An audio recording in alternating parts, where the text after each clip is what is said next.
کہ اے میرے بندے تو مجھے ہی نعمت جان اور مجھ سے ہی محبت کر، کیونکہ ما سوائے اللہ ہر چیز سے بڑھ کر میں ہی تیرے لیے بہتر ہوں۔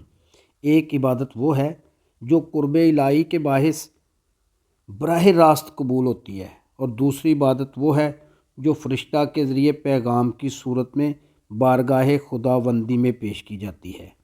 براہ راست مقبول عبادت اسم اللہ ذات کا تفکر، توجہ، تصور اور تصرف ہے، جس میں قلبی تصدیق اور روحی توفیق سے ذکر قلب حاصل ہوتا ہے۔ بسم اللہ الرحمن الرحیم۔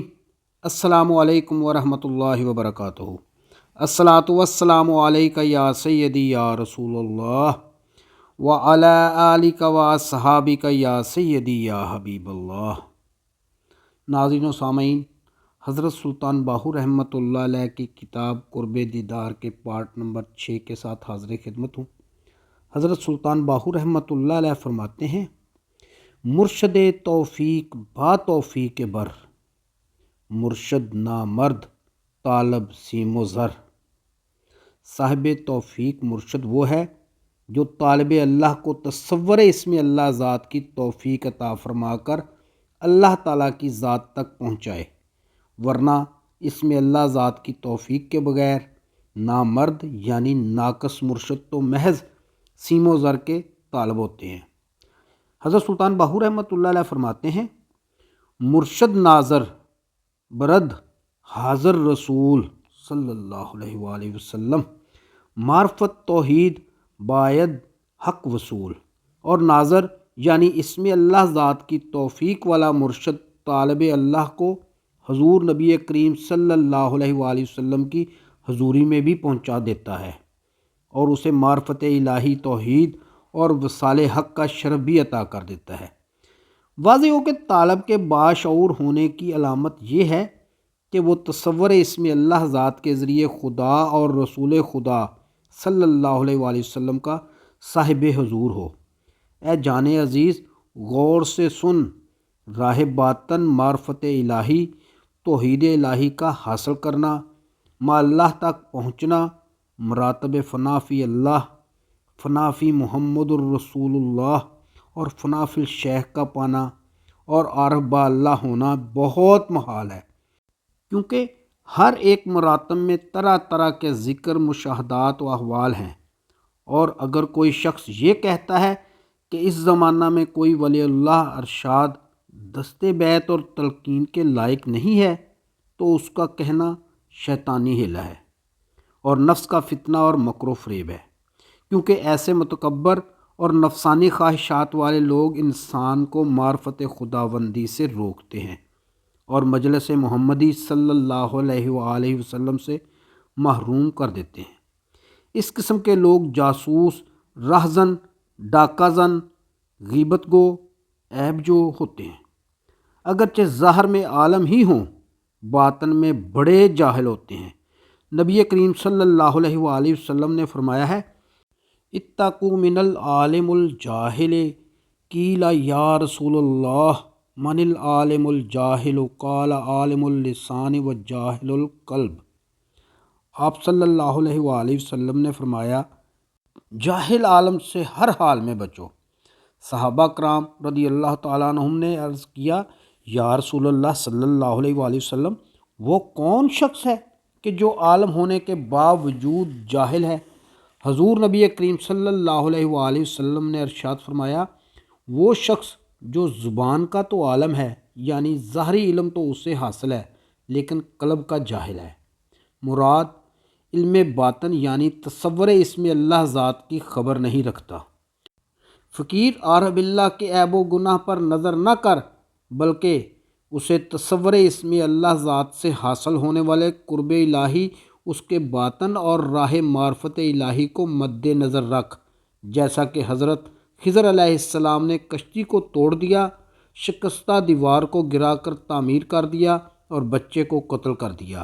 اگرچہ یہ تینوں امور حضرت موسیٰ علیہ السلام کی نگاہ میں گناہ دکھائی دیے، مگر حضرت خضر علیہ السلام راہ صواب پر تھے، جیسا کہ سورہ کہف میں مذکور ہے، اور جان لے کہ علم، انا اور خود پسندی نے شیطان کو قرب الہی اور حضوری سے کس قدر دور پھینک دیا۔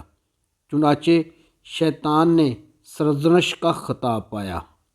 سورۃ الزمر پارہ نمبر 23 آیت نمبر 78 میں فرمان خدا ہے، وَإِنَّ عَلَيْكَ لَعْنَتِي إِلَىٰ يَوْمِ الدِّينِ، بے شک قیامت کے دن تک تجھ پر لعنت رہے گی۔ لیکن اصحاب کہف کے کتے کو محبت نے دوری سے کس قدر حضوری میں پہنچا دیا کہ بندوں میں شامل ہو کر جنت کا حقدار بنا۔ لہٰذا تو محبت الہی میں کتے سے تو کمتر نہ ہو۔ ارشاد خدا بندی ہے، پارہ نمبر 15 سورۃ بنی اسرائیل آیت نمبر 60 میں فرمان خدا ہے، وَلَقَدْ كَرَّمْنَا بَنِي آدم، ہم نے بنی آدم کو مکرم و معزز بنایا۔ حدیث قدسی میں ہے کہ اے میرے بندے، تو مجھے ہی نعمت جان اور مجھ سے ہی محبت کر، کیونکہ ما سوائے اللہ ہر چیز سے بڑھ کر میں ہی تیرے لیے بہتر ہوں۔ ایک عبادت وہ ہے جو قرب الہی کے باعث براہ راست قبول ہوتی ہے، اور دوسری عبادت وہ ہے جو فرشتہ کے ذریعے پیغام کی صورت میں بارگاہ خداوندی میں پیش کی جاتی ہے۔ براہ راست مقبول عبادت اسم اللہ ذات کا تفکر، توجہ، تصور اور تصرف ہے، جس میں قلبی تصدیق اور روحی توفیق سے ذکر قلب حاصل ہوتا ہے۔ قلبی ذکر یہ ہے کہ دارالفنا کو طے کر کے دارالبقا کو پہنچنا، اور روحی ذکر سے مراد اللہ تعالیٰ کی رویت ملاقات کا شوق ہے۔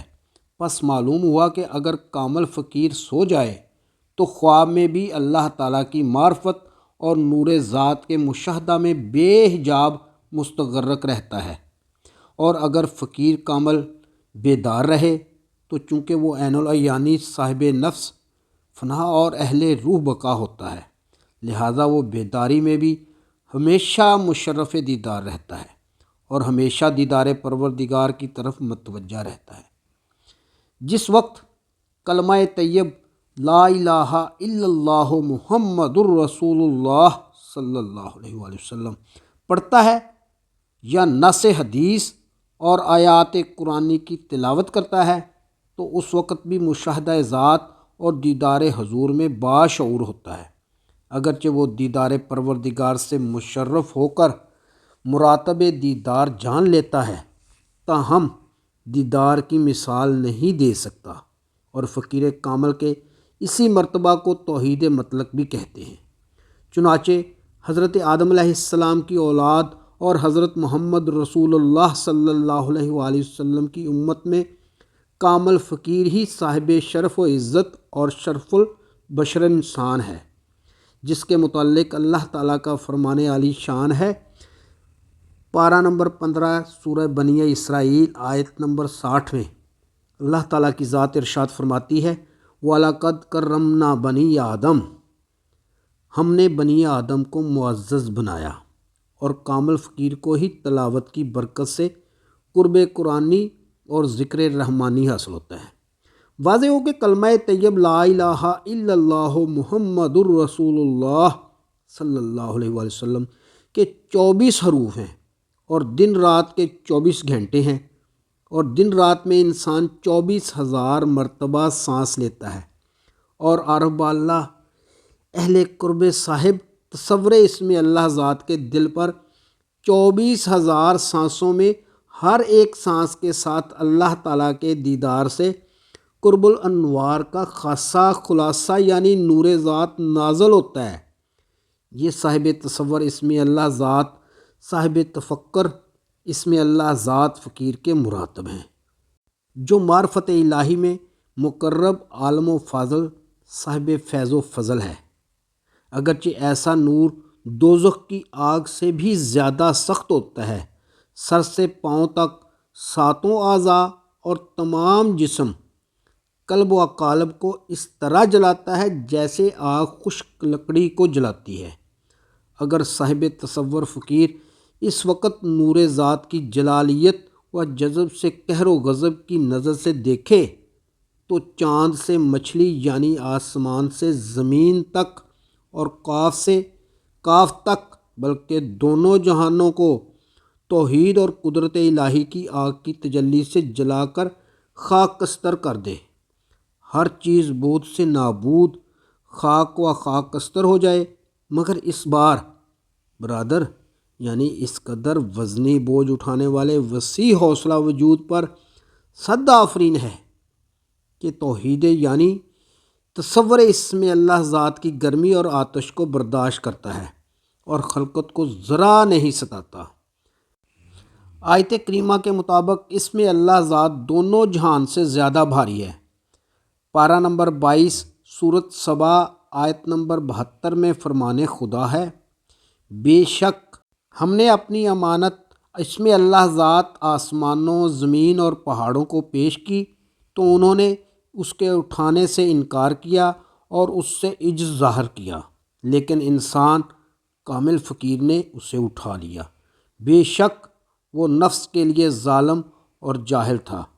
ناظرین، امید ہے کہ آپ کو آج کی ویڈیو پسند آئی ہوگی۔ آئندہ ملیں گے انشاءاللہ اسی کتاب کے پارٹ نمبر 7 کے ساتھ۔ تب تک کے لیے اپنا خیال رکھیے گا۔ اپنے میزبان خالد قمر کو اجازت دیجیے۔ اللہ حافظ۔